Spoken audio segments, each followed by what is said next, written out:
Hey fam, I hope that you are all doing well. This is Michelle Hardy from Ruby's Daughter. As promised, I am coming back to you to talk to you about how to discover your superpower. Um, if you haven't had a chance, go over to rubysdaughter.com, and there's a blog published that I published on how to uh, find out what your superpower is. But to make the long story short, I wanted to come on YouTube and break it down so that if you didn't read it, you can get it from right here as well. So I have a couple points. So I have my little paper with me. One, your superpower is usually hidden beneath your issues. So I think I talked about this before, where I discovered a lot about myself as I started to unlock. I used to tell a girlfriend of mine, one of my best friends, that when I always heard this thing, like if when in my mind or in my spirit, like a key was going into the door, and as I turned it, I would hear click, click, click, click, click, click, click. Not just one click, like you turn it and you open the door. I heard multiples, and I never could understand what that was. But as I started to unlock, as I started to transform, as I started to become my most authentic self, I realized those were gifts. Those were skills. Those were talents. Those were things falling off. Those were things being picked up. All of those things that I needed for my journey. So you usually get to your superpower by going through issues, by addressing your issues. It's not something that you automatically know. It's something that is a repetitive antagonizing. It's almost like somebody doing like this in the same place over and over and over and over and over and over. You just keep coming back. It's the vicious cycle. It's the thing that won't let you go. It's the, man, why do I just keep having that problem? Why do I just keep addressing that thing? Why does that just keep happening to me over and over? Usually that's the sign that that's something for you to address. That's part of the unlocking. As you unlock that issue, it's like you're kryptonite. It's like the Superman, his antagonist was kryptonite. Your kryptonite is whatever those things are, or whatever that thing is that just keeps antagonizing you over and over and over again. Mine happened to be relationship. I could never seem to be in the right dang on relationship. And I would just always end up at the ass end, at the end of the stick that I didn't like. You know, God says that we're the head, not the tail. I always end up at the tail. And I couldn't understand that. I would say, oh, I'm a good person. You know, I bring this to the table. I do that. It has nothing to do with that. It has to do with you addressing an issue. How did you get to the issue? Why are you at the issue? Why does the issue look like? It's all of that. It's just all of that. As you address that issue, something will begin to happen. It's like, I like to explain it like, it's like a Ruby's daughter, right?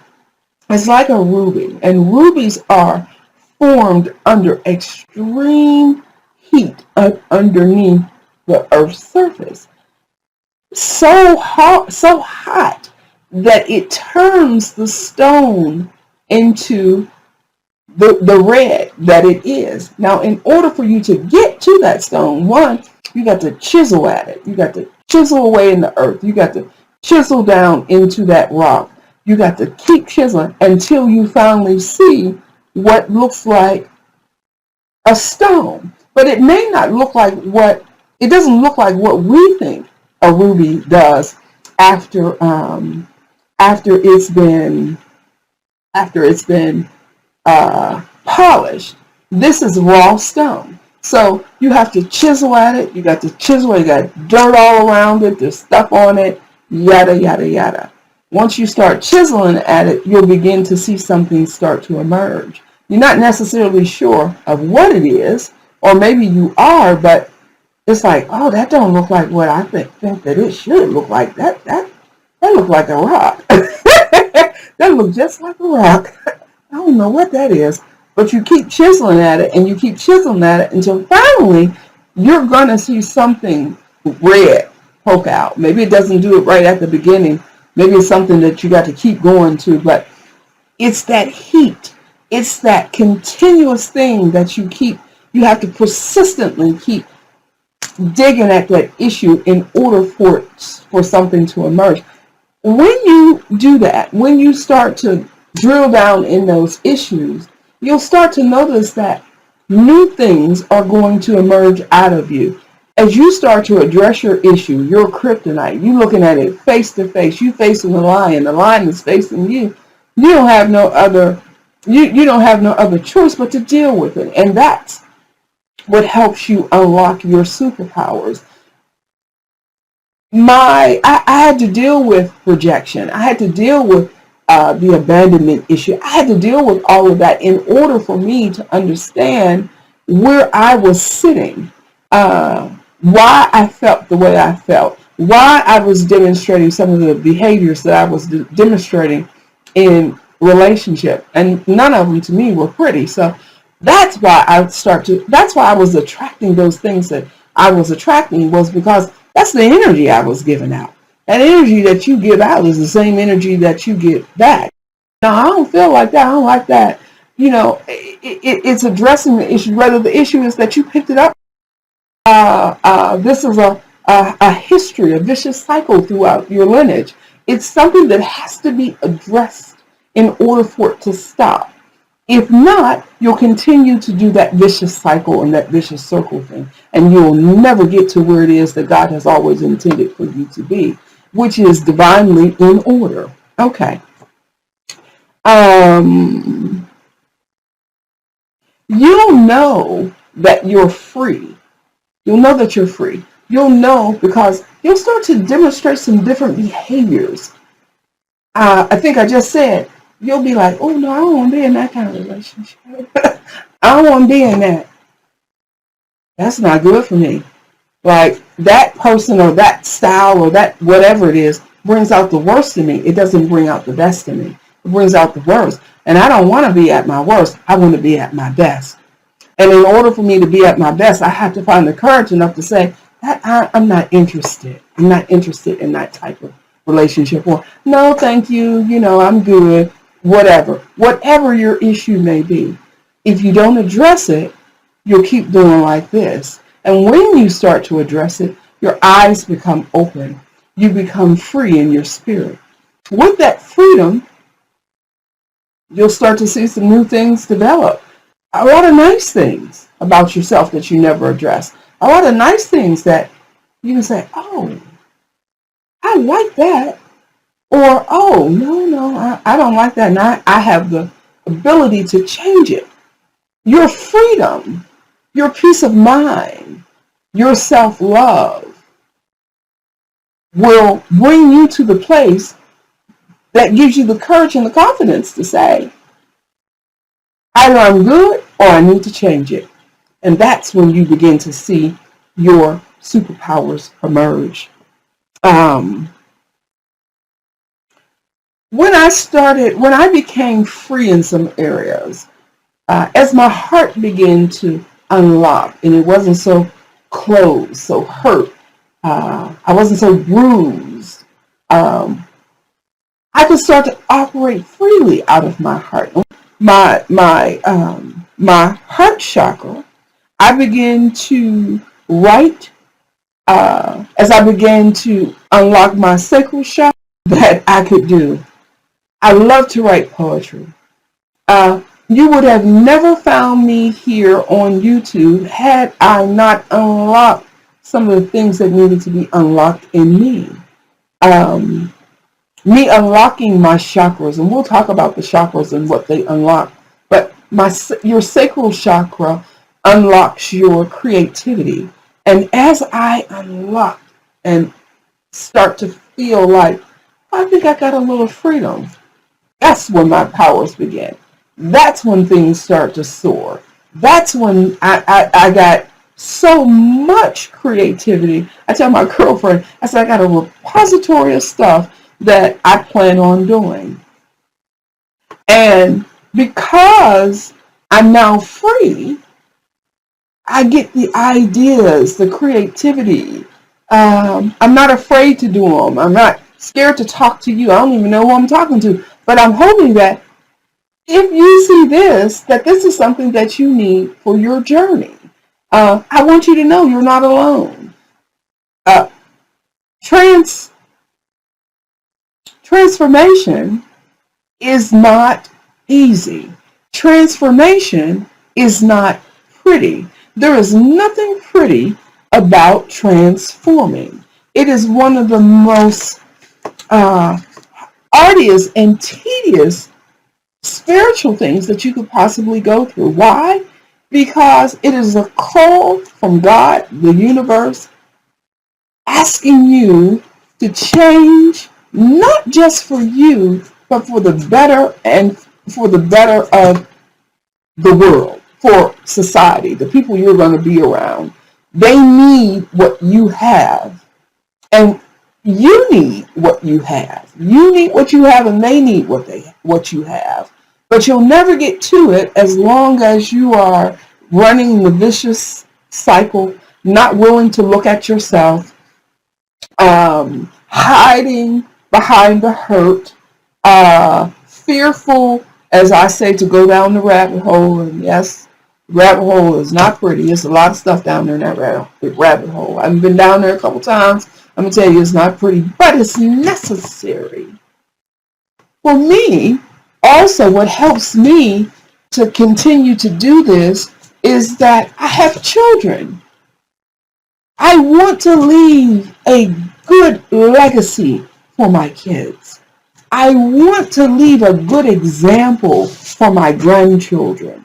I want to leave a good example for any of those in my lineage that are coming behind. They can say, my mom, my grandmother, my TT, my whoever, she took the charge in our family to lead us to a better place, to help us unlock. She left us something as an example of what it is that we need to do in order to be whole, because that's what this is all about.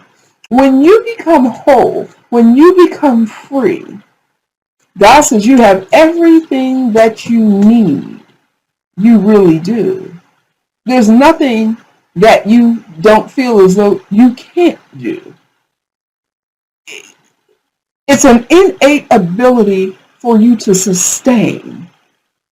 We talk about manifestation. You can't manifest anything if your mind is messed up. You can't manifest anything if you're suffering with bitterness and jealousy. You can't manifest because that energy is blocking out whatever it is that you're trying to cast out. And what you're casting out is something that is only going to result in you bringing that same thing back. So in order for you to get to the place of where you really need to be, you have to learn how to address those things. That's what this is all about. This is about you becoming the best version, the authentic you, so that you can experience life as God has always designed you to experience it. It's as simple as that. If you're looking for it, look for it in you first. When you look for it in you, then you will be able to then attract what it is that you'd like to see. Basically, what you're saying is, I love myself, and anyone who's coming to be in my midst has to care for me the way that I care for myself. I cannot have you here if you don't. If I'm peaceful, I cannot have you bringing me, I can't have you bringing me turmoil, drama, issues. I can't have that. I'm asking that when you come to the table, you come to the table as whole as necessarily possible. That doesn't mean that it does not mean that you're going to have everything perfect. There's no perfect nothing. As a matter of fact, I had on a dress earlier today that basically said, I'm perfectly imperfect. And that's really, really the truth. I am perfectly imperfect. I'm never going to be a perfect person. I'm never going to be that. Period. But I want to be as whole as possible so that I can attract as much wholeness in my life as I desire. I don't deserve, nor do I desire to bring drama into my life that's going to cause me conflict and take me away from the peace that I am in today. Let's see. I want to make sure I hit all my points. We talked about sustaining. I want to talk about once you discover your superpowers, you may realize, okay, example, I write poetry. There's 1,000,001 poets. But I write poetry the way God created me to write it, and someone else will need to hear it. It makes you tick. You get to the thing that makes you happy. You get to the thing that's going to sustain you and those around you. And because those things bring you joy and bring you happiness, right? You are going to you're going to bring out the best in you. That energy now that's released into not only your space, your sphere, your atmosphere, is now out there in the world. It has no other choice but to come back that way. Most of the time, I must honestly say, if you're not operating and vibing on that same energy that I am, you don't even bother me. You don't even come around me. There's something that says about your energy that is out in the world that says, yeah, that's not her. That's not the one. You might not want to go over there with that. You might not want to go over there with that because you're going to get something that you need and it's going to make you think. So a lot of times when you start to unlock yourself, you will also start to unlock others. You'll start to unlock the trigger. You trigger others. And it's not because you're doing anything wrong. It's because that's what you were meant to do. Sometimes in my early on, before I started transforming, I might see a person, they might look at me and they look at me a little strange. What's these people looking at me all weird for? I don't know, these people stop staring at me. Ain't nothing wrong with me. Yada, yada, yada. They were triggering something in me. It's the same thing with you to another person. Okay. We talked about you having everything that you need in order for you to become your most authentic self. And to become the best version of you. And to live the happiness, the joy, the peace, the contentment that you've ever wanted to do. It's in you. When you start to address those things, you'll start to unleash and unlock a lot of different other things. Last but not least, because I want to keep it a little short. If you're wondering, well, what's your superpower? My superpower is motivation, encouragement, guiding, teaching, coaching, coming alongside, providing transparency in anything and all that I do. Me and my daughter just had this conversation about being transparent. And being transparent and being open leaves you at times a little uncomfortable. But as you start to transform, you realize that it's necessary. So you don't hold back, you let go. And the more and more I let go, the more and more I know I help, the more and more I get. And I'm honored that I would be chosen to help another person along any path of their journey. Whether it's with a kind word, whether it's with encouragement, whether it's whatever it is. If I've been chosen, and I've been chosen by God to give back things that are hindering you so that you can get to the best version of yourself. Again, my name is MichelleHardy. I am with Ruby's daughter, and I bid you good night. Have a good night, and I will talk to you soon. Bye-bye.